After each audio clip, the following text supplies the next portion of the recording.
Higher income, higher opportunity cost of time. And this is where the arbitrage part comes in. So let's assume that females do most of the shopping, right? Even if they're not stay-at-home moms, for whatever reason, let's assume that females are doing most of the shopping. And it turns out the numbers bear that out. Assume you got kids.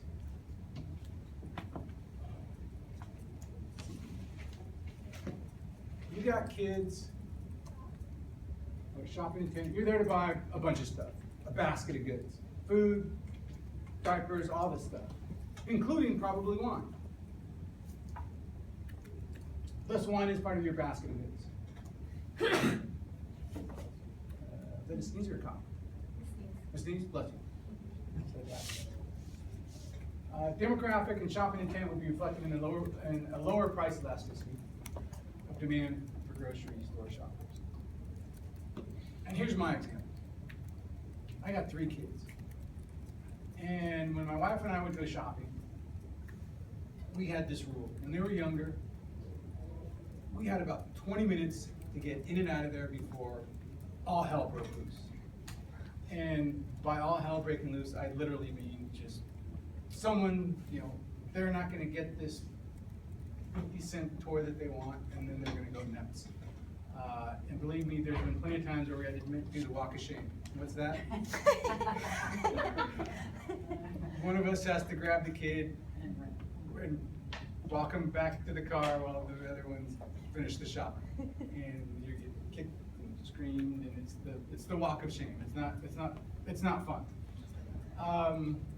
Now, think about it. We go to a strip mall, right? You see a Safeway, you see a drugstore, and you see a liquor store literally right next to each other. If I know that a drugstore is cheaper, and I'm shopping and I'm buying a basket of goods at Safeway, and I got a couple of kids, and I got to get home and make dinner, and my kids are going to lose it in any second, am I going to take the time to buy all my groceries here, put them in the car, go into the drugstore, and buy alcohol, wine? It's right next door. It's going to be tough. That's that barrier preventing our arbitrage. It's the time cost. 1, maybe I don't have the time. 2, maybe I've got too many things juggling, right? I don't want to, it's not necessarily, well, it is the time, but it's also the fact that the kids are going to lose it, and I got to pick up the kids. In other words, I got to make my shopping trip and get the heck out of there, either because I'm out of time or the kids are going to go nuts. Whatever it is, even if I know that drugstores sell liquor cheaper, wine specifically, I'm probably not going to make a second trip. I won't go to the drugstore first and then go to Safeway. I won't go to Safeway and go to the drugstore first. There is a barrier to that, and it's going to be that time constraint. At least that's my hypothesis. And again, this comes from personal experience. But again, the numbers will bear it out. The numbers will let us know. My theory of liquor store is they tend to be higher income consumers, and what are they there to buy? Liquor. So they're there to buy wine or alcohol of some sort.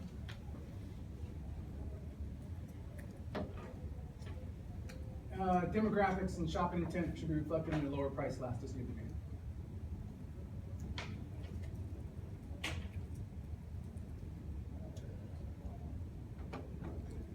So my hypothesis is that, back over here, that price elasticity for drugstore consumers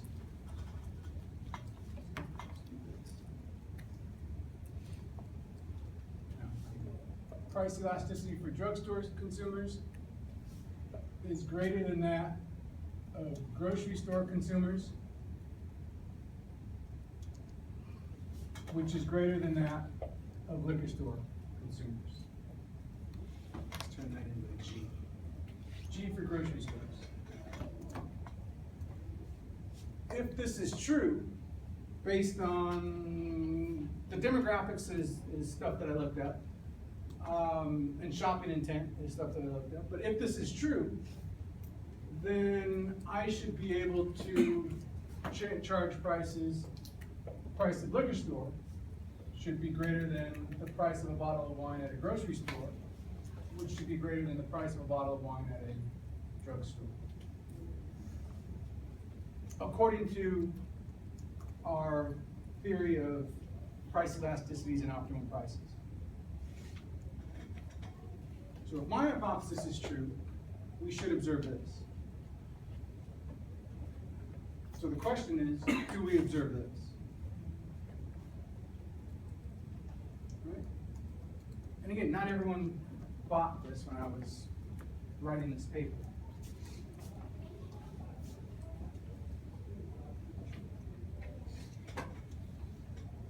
Well, I have data on wine. We got retail channel. I know how to take an average.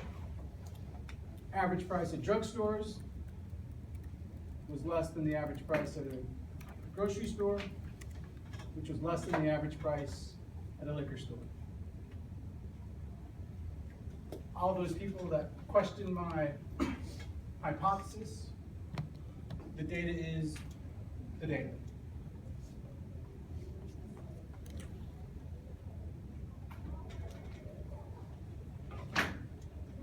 Drugstores don't usually carry the selection. Like, when we're talking about ratings, do they have that? I don't really think about things.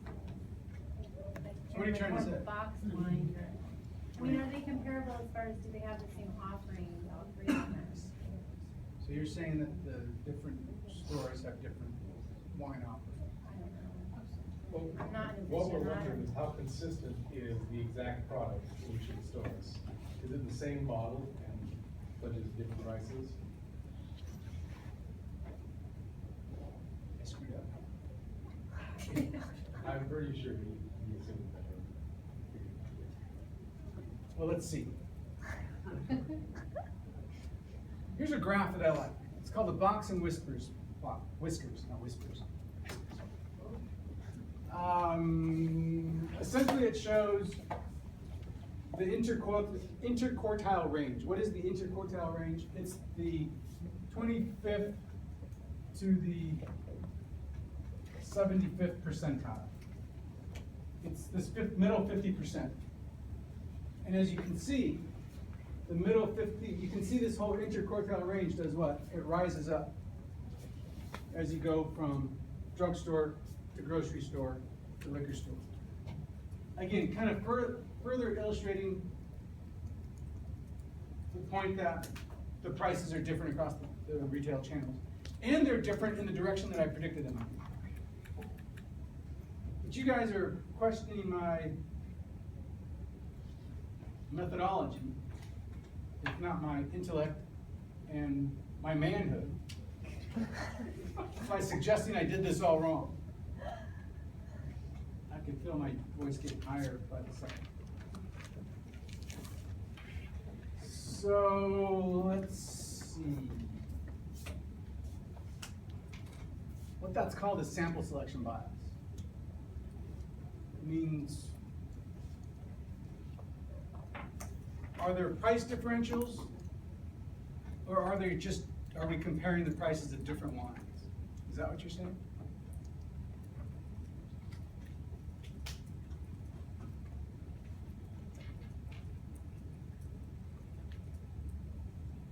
Yeah.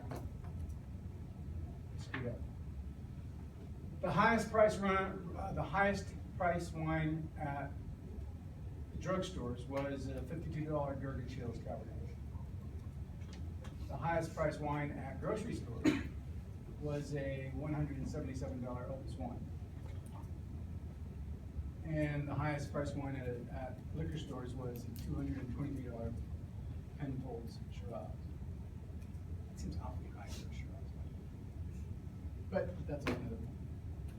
And yes, you can buy expensive wine at Safeway. If you see it, it'll be in a glass compartment and you have to ask, but they'll have, they've got Opus One in there, they've got, I've seen, Behringer's, Napa Valley Cab, which is 99, 120 bucks a pop.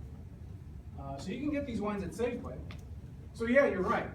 I'm comparing a different sample of wines, sample selection bias. So the problem is that liquor stores can have more high-priced wines than grocery stores, which have more high-priced wines than drugstores, and that's why those averages are high. So you're 100% right. So what I had to do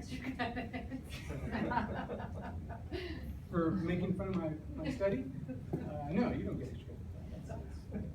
You're supposed to tell me how great it is. It's great. It's great. What I did was look at a subsample of wines. And this actually required some coding, and not coding the drug, which is good also, but coding as in writing code, that identified only wines that were sold across all three channels. So it's a matched sample. A wine had to be sold across all three channels to be considered for this study. So that first look really doesn't count because it's in different samples. It's called sample selection bias.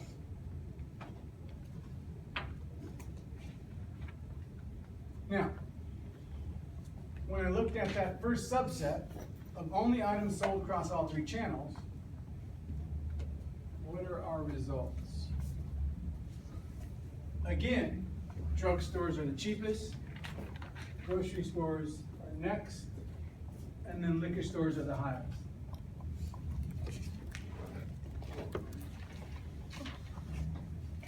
Thank God you pointed that out, otherwise I could have been embarrassed.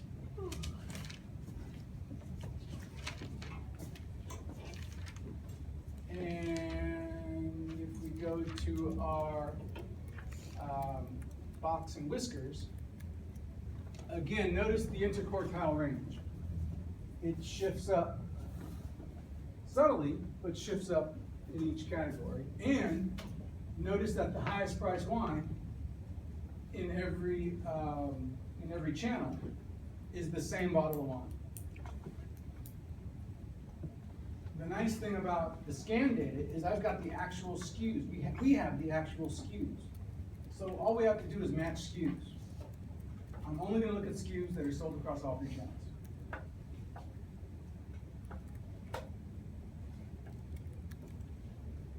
I did one other subset. I'm only going to redo this one, but I have one other subset in which, so yeah, that's the only subset. In the paper, I look at another subset, which is wines that are sold. We have different periods, multi-periods. So only wines that are sold across all three channels in every period, in each period. So however many periods we have, I had to have only SKUs sold in that period across all three, and it was a smaller subset, and the results again were consistent with this. So to model our price differentials, we're going to run a regression. I didn't think we were done with regressions. We're just getting started.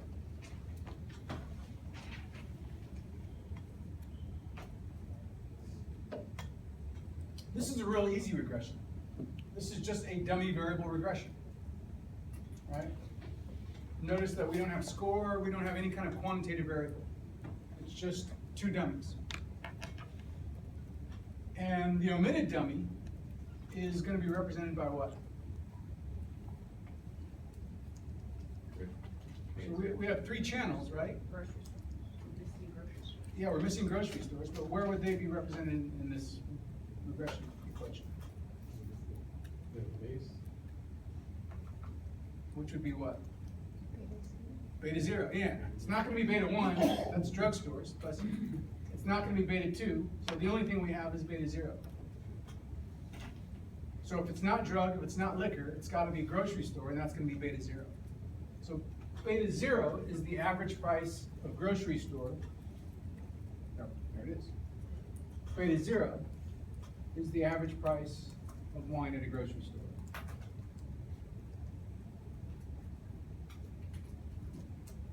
The average price of wine at a drugstore, which means liquor is going to be 0, drugs going to be 1. So the average price of wine at a drugstore is going to be beta 0 plus beta 1. And beta 1 is going to represent what? Drugstore coefficient. Change in price from groceries to drugs. It's the difference. Remember, dummies are always interpreted as differences. It's the difference in price at drugstores relative to grocery stores. And if my hypothesis is true, then that should be negative, right? Beta 1 should be negative. Drugstores should be less expensive than grocery stores.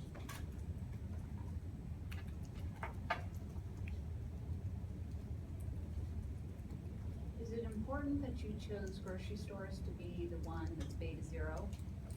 Yeah, because I wanted my coefficient on, no. But I chose it specifically because I wanted my coefficient on drugstores to be negative, and I wanted my coefficient on liquor stores to be positive, to show that they're higher than, to show that, if I had chosen the base as liquor stores, then they'd both be negative. The dummies would both be, the coefficients would both be negative. It's the exact same thing. We're back to the whole change in the base thing. It's the exact same thing. It's just that I like the aesthetics of having the negative coefficient on drugstores, they're cheaper, and the positive coefficient on liquor stores, that they're more expensive relative to.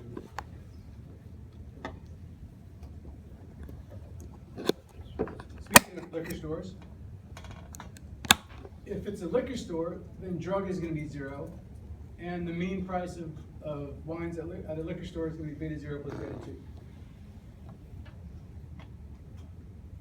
And beta 2 represents the difference in price of wine at liquor stores relative to grocery stores, exactly.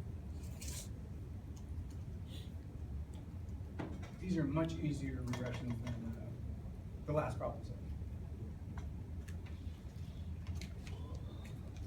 I think.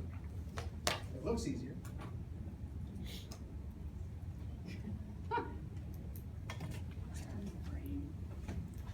What's that? Then we can do the same thing with percentage, with logs. And that's just going to give us the percentage differences. Right? Percentage difference, or I'm sorry, the mean log price of grocery stores. And then the mean log price at drugstores, where beta 1 would be the percentage difference in prices at drugstores relative to grocery stores. And then the mean log price at liquor stores, where beta 2 would represent the difference, percentage difference in prices at liquor stores relative to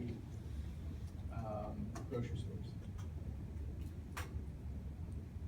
Being the percent more you're paying. Correct, percentage difference. We don't have any quantitative variables in this, so.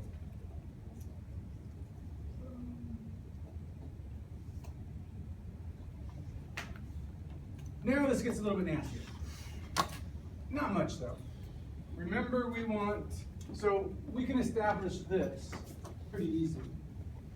Those are those first regressions, establishing the price differentials. What we want to establish now is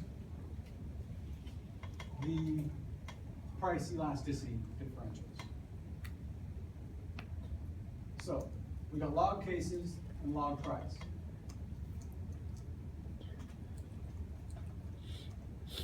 We got a dummy for drug, dummy for liquor. And then we have interactions for log price and drug and log price for liquor. And then there's some monthly dummies. But even this is simpler than the Napa Sonoma thing. It's kind of nasty.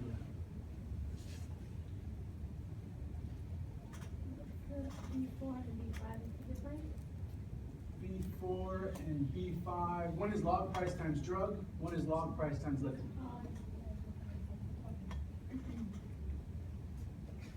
Okay, so we wanna know if the, And your month is different purchases in the months? Is that- month is just monthly dummies, just to account for the seasonality. Because there may be price differences, well, there are price differences that are due to seasonality. So we would just wanna account for that, so that we can isolate the effect of price differences due to retail channel. But it's still a relatively simple model. All right, so if it's a grocery store, what do? We zero out everything that has drug or liquor in it, right? So the model boils down, for grocery stores, the model boils down to our simple regression. Let's have done this. And we ran this before, so beta 1 is going to be our price elasticity of demand at grocery stores. Right?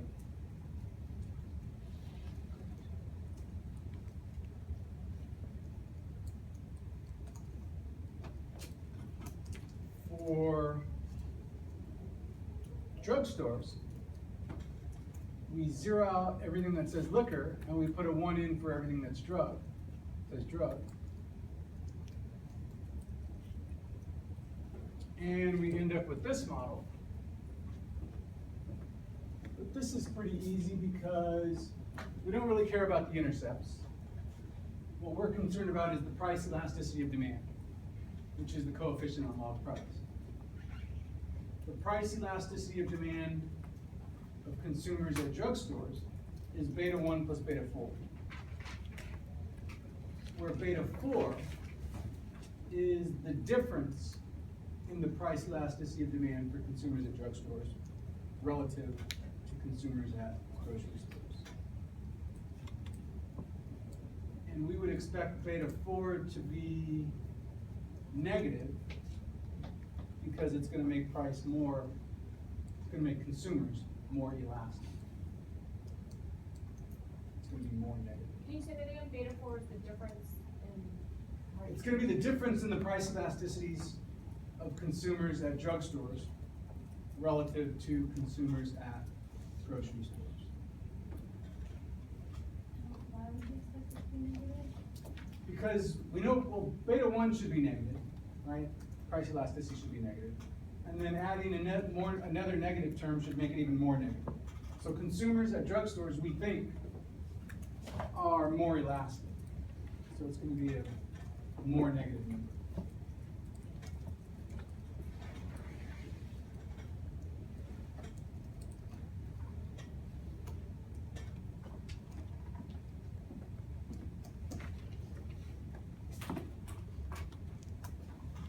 And for liquor stores, beta 1 plus 5 is going to be the price elasticity of demand for consumers at liquor stores, where beta 5 is the difference in the price elasticity of demand for consumers at liquor stores relative to consumers at grocery stores.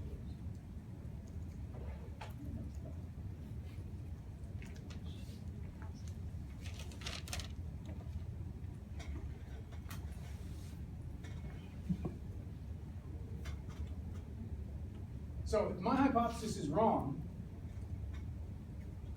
if there is no difference between consumers at grocery stores, drugstores, and liquor stores,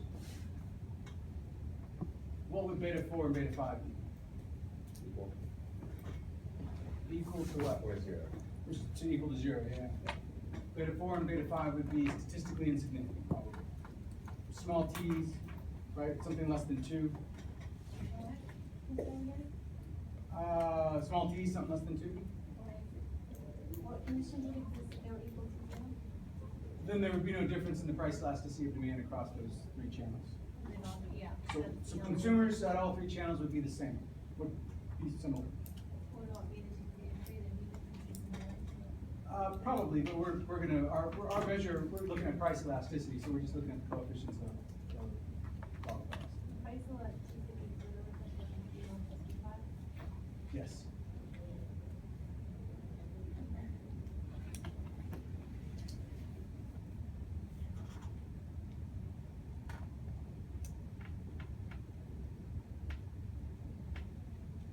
So we know that, the theory is if this is true, then this is gonna be true. We saw this, we looked at this first because it was easier. Now we wanna look at this to see if, the first half is true. Because really causality goes from here to here, right? More elastic consumers result in lower prices. Less elastic results in higher prices. And that, again, relative to the last problem set, is easy.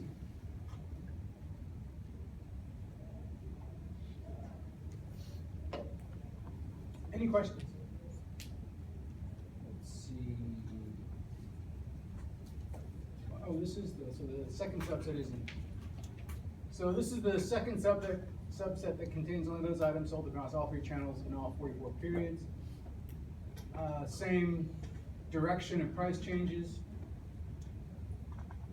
Same picture of the distribution of prices. You can see those interquartile ranges, those boxes climbing as we move across channels. And the highest price one in each channel is that St. Jean Chardonnay. What kind of graph is this called again? It's called the box and whiskers graph. It's a really, really old graph developed when way before computers, but I think it shows the price differentials pretty clearly because we want to see those boxes look like a step function. It's not a huge difference, but there is a difference. And as we all know, every penny counts, especially for the retailers, sellers.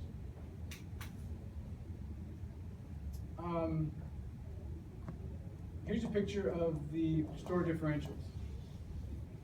This is a really cool picture. I don't think I've ever seen this graph before. But essentially, it's the difference in prices of the same SKU at a drugstore minus the SKU at a grocery store. So it's the price differential. And notice that a big chunk of those differentials are negative, meaning drugstores are cheaper than grocery stores. But not all of them. There were some, that's what that upper part, this is 0 here. That upper part represents prices at drugstores that were actually higher than those at, prices at drugstores that were higher than those at the grocery store. So not every bottle of wine is always going to be cheaper at a drugstore than a grocery store. But it's pretty clear that the odds are on your favor. If you're going to buy alcohol, it's going to be, if you're going to buy a bottle of wine, it's going to be cheaper at the drugstore. Not 100% of the time, but a majority of the time, at least based on that picture. This is the liquor store, grocery store differential. And again, you can see most of the observations are on the positive side, meaning more often than not, liquor store prices are higher than grocery store prices for the same SKU, for the same bottle of wine. But not always. Sometimes liquor store prices were cheaper.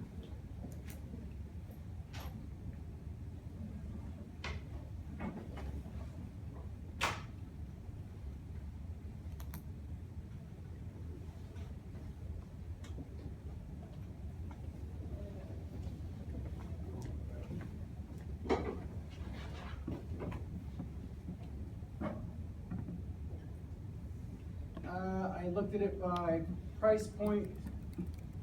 What did I do? Under 10,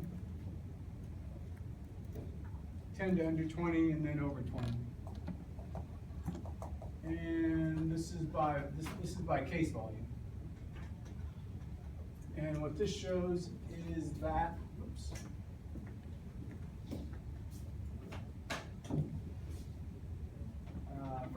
under 10 segment, that grocery stores are selling the most wine. And 10 to 20, still grocery stores, but not by as much. And then for the over 20, still grocery stores, but liquor stores are pretty close, which makes sense. For the second subset, you actually see liquor stores overtake grocery stores at that higher end, defined as $20 and above, or over $20.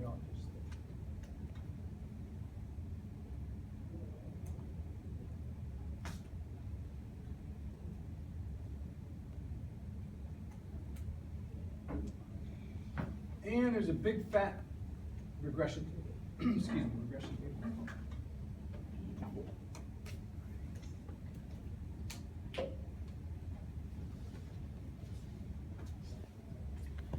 And if you look at our coefficients on price for sample 1, you see it's negative 0.9, which is more negative than negative 0.57, which is more negative than negative 0.09.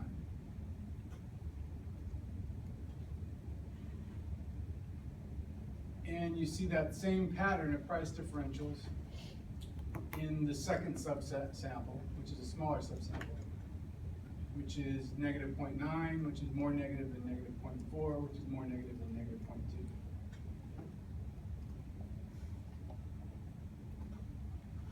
This total sample is, I think it's 500,000, but when I look at the subsample, it's about 26,000.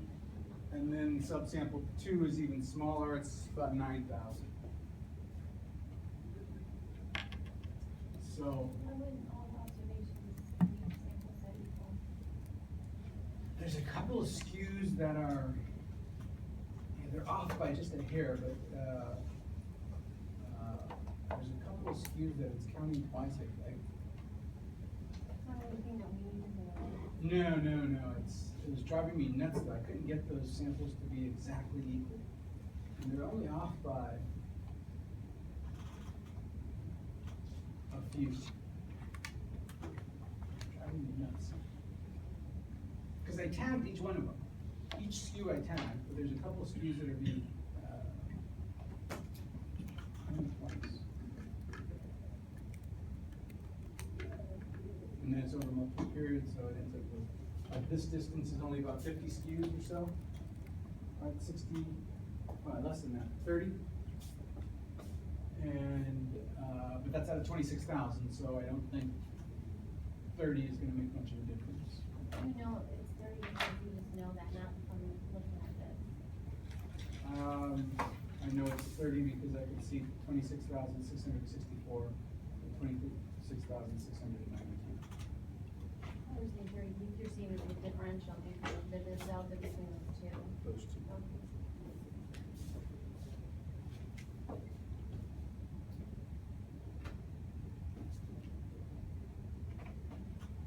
So, price differentials, which we showed, and elasticities that follow the same differential. We got this, and we got this. Yeah, This regression here shows price and then you have income. yeah. Is this a regression of LA in cases of price or L in cases of L? It's all logs, yeah, But it's all one. yeah. Okay. So those are our price elasticities. They are price differences, okay.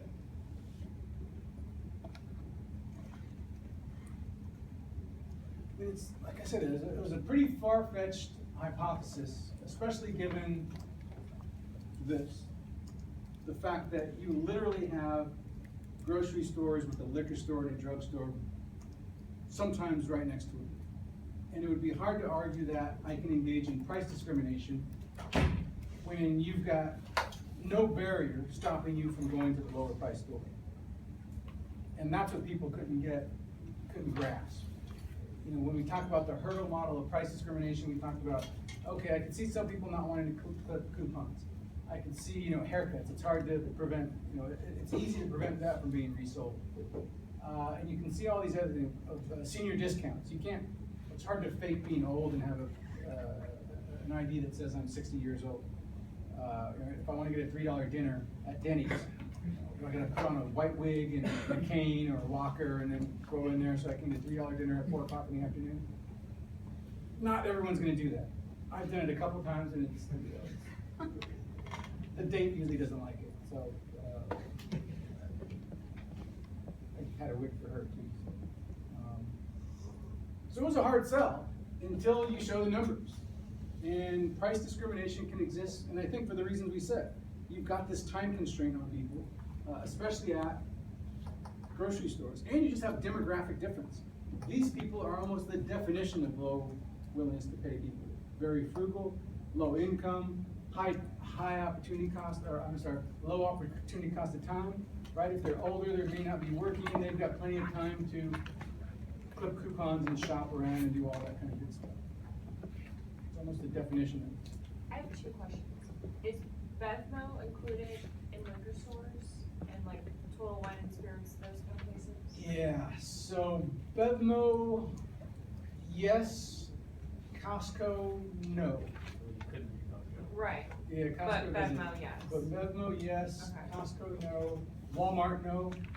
Walmart is the same as Costco. They're IRI and they don't resell their data. You can buy IRI, like the data we have, we get the whole competitive set. In other words, if I work for Constellation, I get all the competing brands.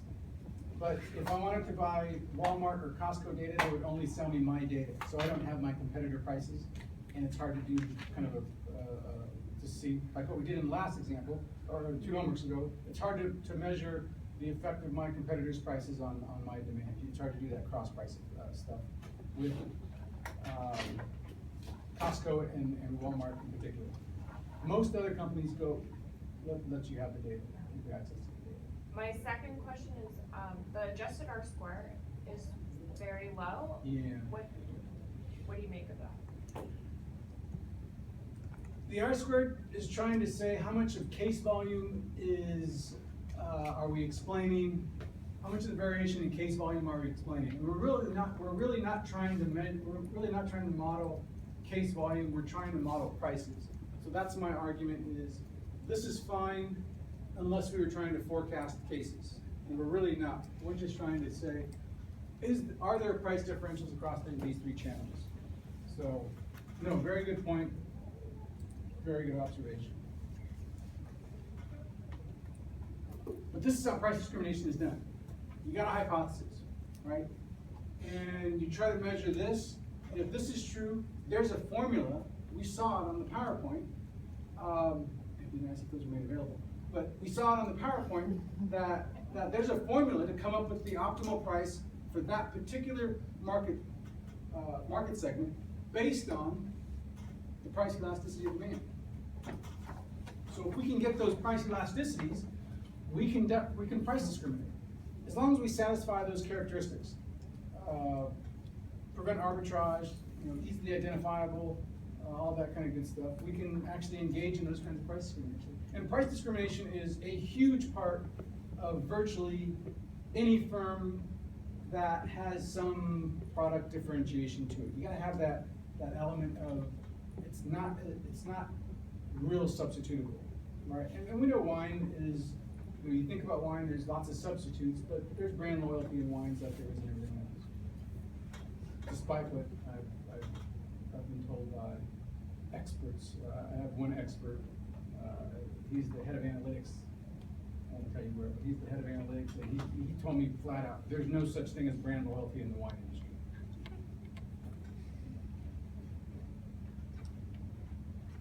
Take my class, we disproved that 100 times in this class.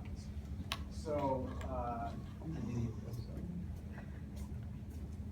And I called him an idiot. He's not really my best friend. All right, let's look at the data. Any questions? Really good paper, really good template for any industry. This methodology, this is going to work wherever you are.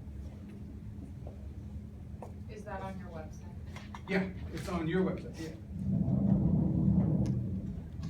And for those of you in the wine industry, you probably know that idiot's name. And maybe if we're at a bar and you've been drinking, I'll give you his name and where he works.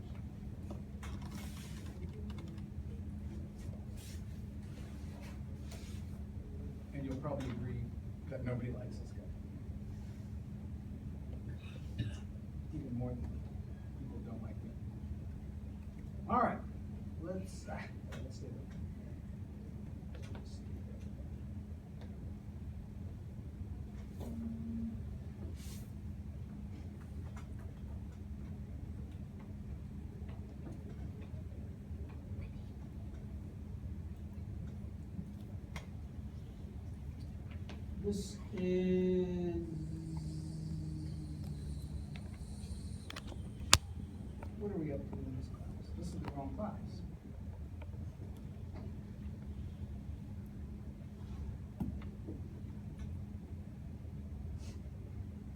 Tasting rooms. We did the tasting room paper, right? Tasting rooms on Napa and Are Silverado we- Trail. Are we 12? Yeah. Yeah.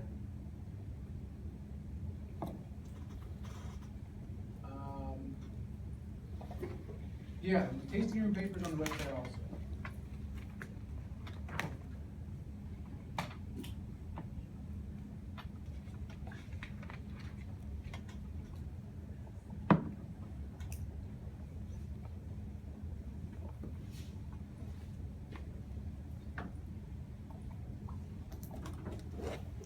All right, it's a healthy data set. I said 500,000, it's a little more than that, it's 630. Is that 32,000? 632,000. So,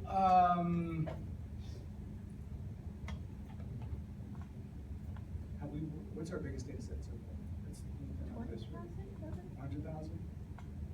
So this one can bog down a little bit, depending on your computer. You know, this is a gaming computer, so it's designed for heavy computations, and we'll see how fast it goes. So, Can you put some leverage on IT to install data? It's not installed at all in the library. In the 24-hour lab, they had data 10. Yeah. So I'm using 13, and I don't know, but they crashed. yeah. Yeah. I mean, I spoke to them, but maybe you would offer some more influence. Yeah, my opinion goes a long way here. Okay. One word like that, and boom. Armignano will be down there installing it himself, because I said hurry up. Yeah, I could try and see what they say. They've had no problem installing it in the classroom, so I asked them, can you put it in, although they switched the computers on me. So, yeah, we'll see.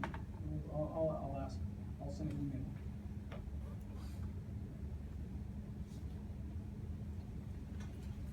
Alrighty, let's see, this is just looking at the mean price, and I just looked at a table and noticed that I don't think I need this, but just wanted to make sure price was positive in cases of positive. It's data, there's always issues with data, so sometimes you can get negative prices, sometimes you can get negative case volume. It's a data entry error or whatever, but I think I dropped all those out of the data set anyways, just to trim the data set down. So here's just our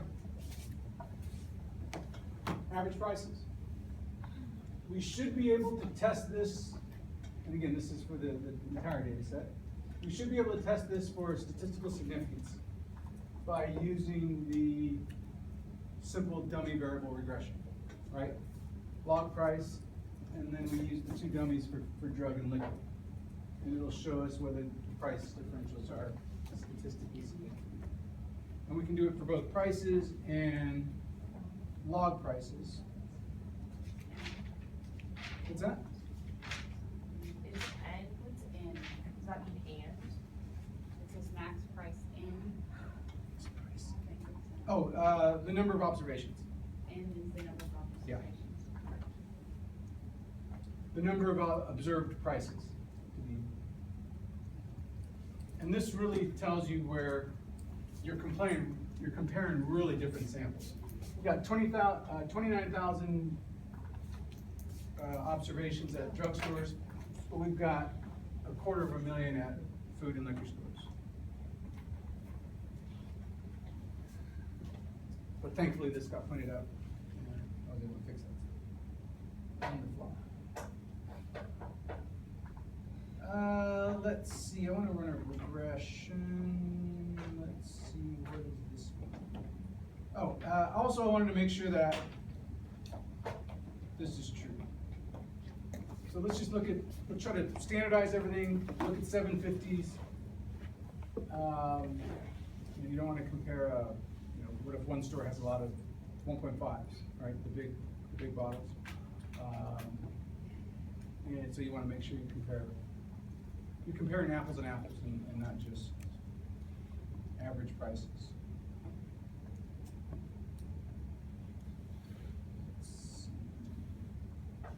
There's a bar graph that's kind of boring. I hate bar graphs.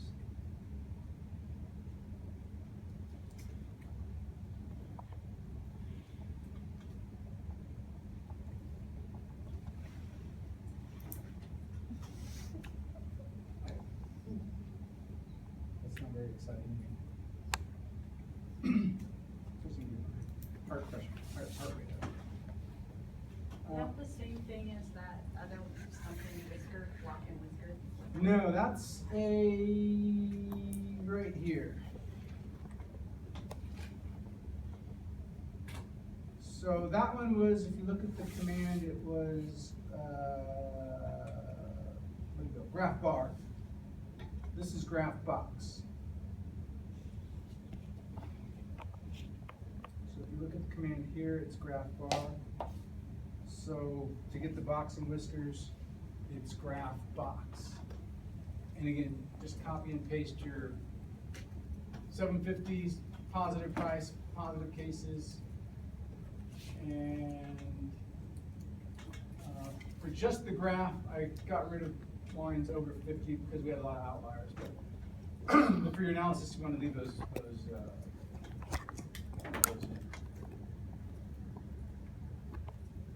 Leave the price over 50. Don't put the price 50. You want those outliers. Yeah. I had two graphs, but I knew this was going to take a minute or so. Can you explain what some of those commands mean, like over market and? Yeah, so over is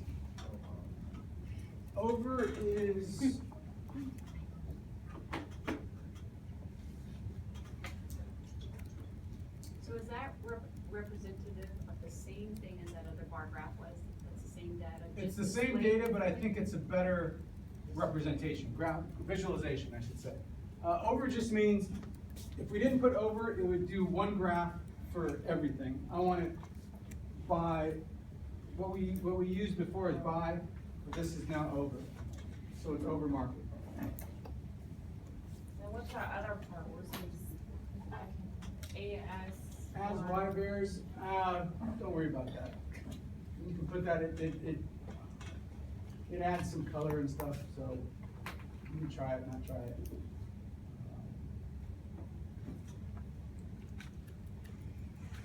What does over market mean again?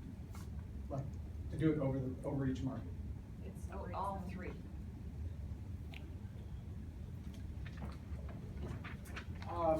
As I said, this is the interquartile range.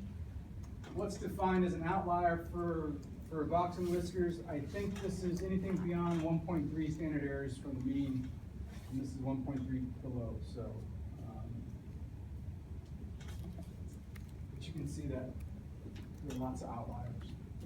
But when we look at the subsamples, it's gonna clean this up a lot. Remember, this is still the full sample. Let's do a regression. Let's do that dummy variable regression.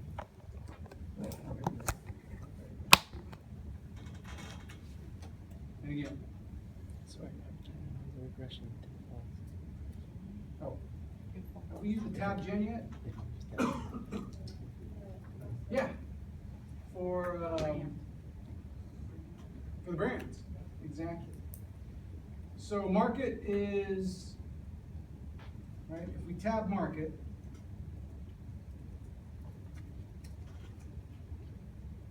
those are strings, those are words.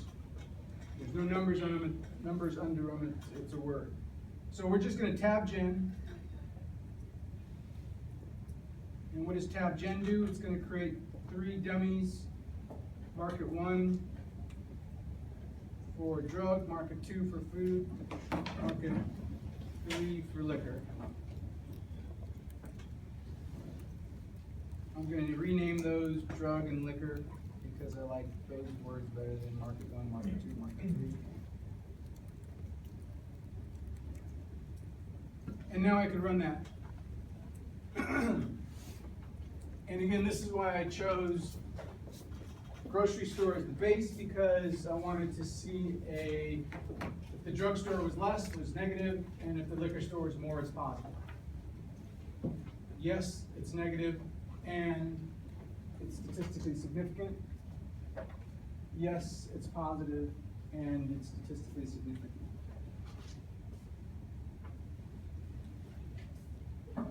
The constant is beta 0, that's the average price of wine at a grocery store. Drugstores are about $3 less. Seems like a lot. And liquor stores are about $1.44 more, 45 more. But remember, that's the full sample, not the subsamples. So a lot of it has to do with drugstores just don't carry those high-end wines that grocery stores and liquor stores carry. Got sample selection bias.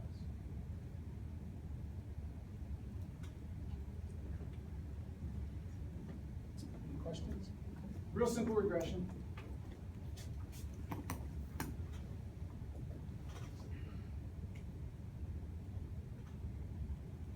Let's take the log of that.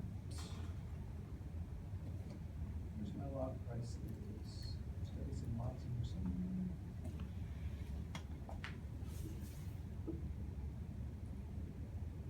Gotta do it by hand.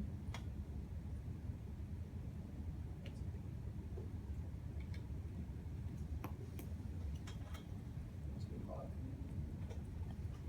You have to do something with the dates. No. Generate. Oops. And then price equals price. Oh, already generated. That's right. All right. Let's look at that same regression, but with log price. All right. So now, log price of wine at grocery stores is 2.33. I have no idea what that means. It's just the log of the average price. I don't know what that means, but I do know how to interpret those coefficients on drug and liquor. Drugstore wines are about 33% cheaper. Liquor store wines are about 10% more expensive than grocery stores.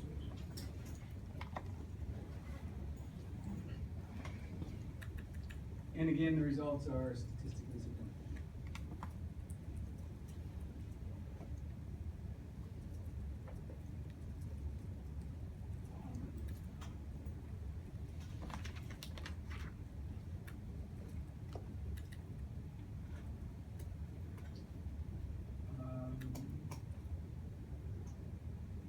Let's look at the subsamples. So when you're going up Yeah. to your first, question up there, Mhm. let's say liquor, that 1.44, what is that 75? That's the dollar difference. That means for every dollar that's charged at the grocery store, that liquor charges 1.44 more? No, it means that liquor stores are $1.44 more. On average, wines at liquor stores are $1.44 more. Relative To grocery stores, yeah. So it's a yes or no. Remember, dummies are 0 or 1, so it's not for every, it's for every bottle of wine sold at, what, the average bottle of wine at liquor stores are $1.44 more. Let's look at the subsamples. This was a program I didn't write, actually my research assistant, one of my research assistants wrote. And it has to do with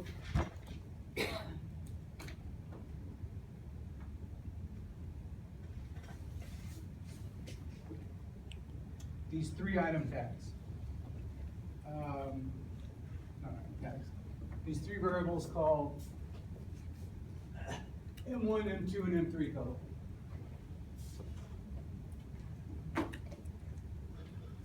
M1 means you were sold in, so I ran this loop that went through every SKU and looked at what market it was sold in. M1 means you were sold in market 1.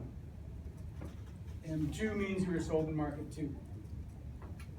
Food, drug. M3 means you were sold in market 3. So remember, market 1 is food, 2 is drug, 3 is liquor. Something along those lines. It doesn't matter. Because what we want is what? We only want wines that are what? Three. M3 means they're sold in market 3.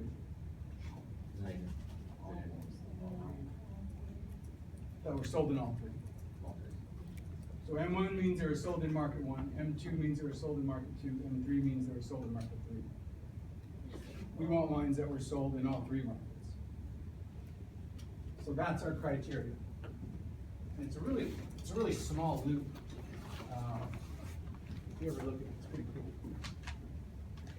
So our subsample is going to be wines that are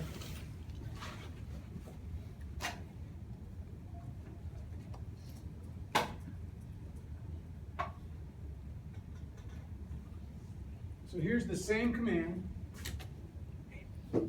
Here's the same command, but I got those 3 tags. I only want wines that are sold in market 1 and market 2 and market 3. So M1, M2, and M3 are all greater than 0.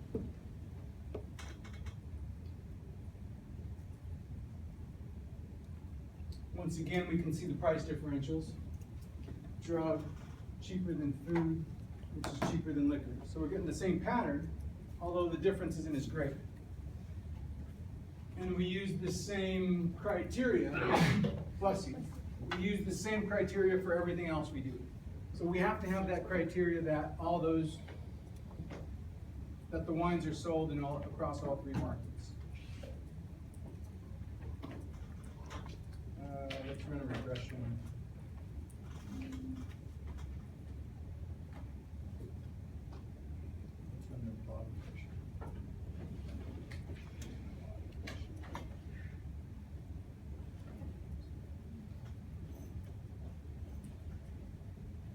Same regression as before, except now it's only wines that are sold in all 3 markets. And these are, whoops. These are log regressions. So, drugstore prices are about 8% less than liquor store price, drugstore prices are about 8% less than grocery store prices. Liquor store prices are about 4% more than grocery store prices. Both of them are statistically significant. The constant is the average log price of grocery stores, whatever that is.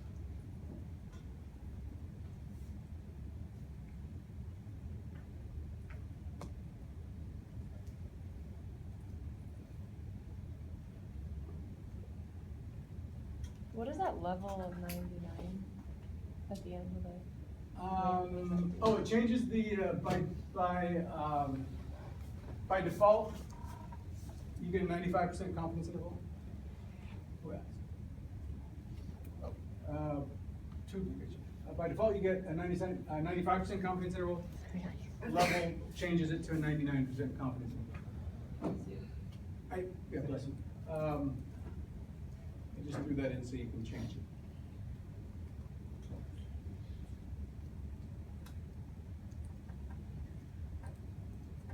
So on this assignment, are we gonna do it at 99? If it asks, Okay. and I think it does.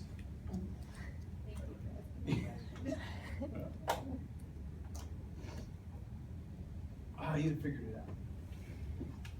Don't we always have to define, like it says regular price drug liquor, if like market equal, market 1 total, and you don't have to have it equal. Having, you mean the markers M1, M2, and M3? Right, I thought I had to have it like product in the past, product equals something, something, and something, something, and. But we don't want it to be equal to, we want it to be greater than. No. And I don't have to define what it is, I can just put it in brackets, if blank, and then bracket what I want to have it. And say that understands that. Show that you're asking. So that M1, 2, and 3 are already defined for us? Oh, yeah, they're in the data set. So you don't have to construct it, they're in the data set. Yeah, it's a little tag that just says it was sold in that market. Graphic would be, oh, it's not really. Oh, yeah. Isn't there more? Sure, there's tons. Okay, let's go for it. You'd be here all night. Alrighty. It's a party. Let's see, what do we have in here? We've got, I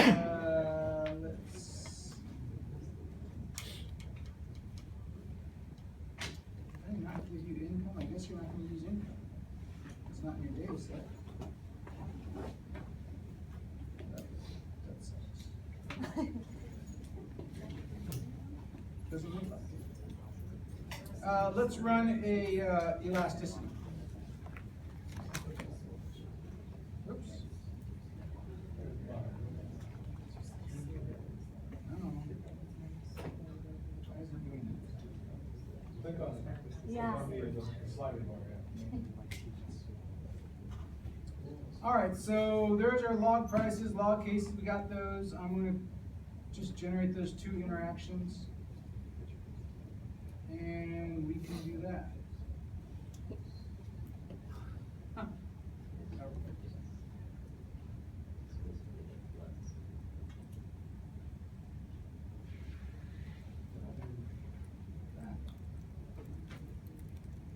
That doesn't make any sense. How did it create an interaction with the variable that doesn't make sense? I'm gonna drop it, I don't trust it.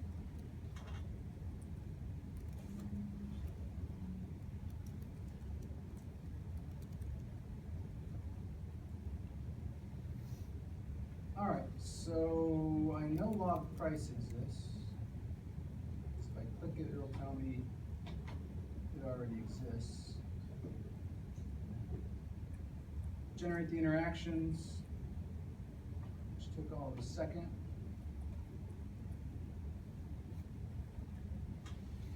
And there we go. The coefficients of interest are, so let's just go through this. Log prices, the coefficient of log price represents what? Price sensitivity. Of, Demand. Grocery. of grocery stores. So the price elasticity of consumers at grocery stores. And then our interactions, remember, we're concerned about the interactions, which are the slope coefficients.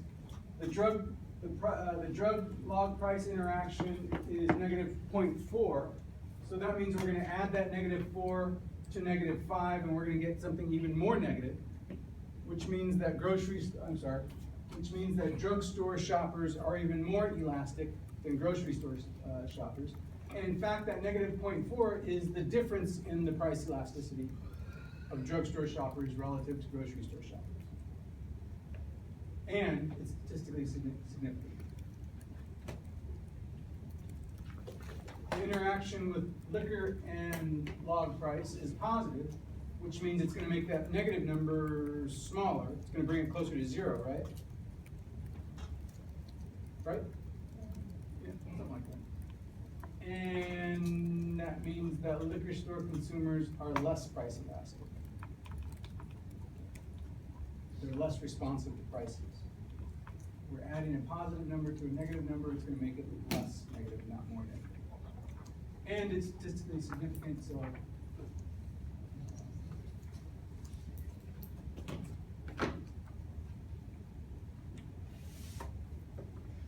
The R squared on this is not. Why is this one so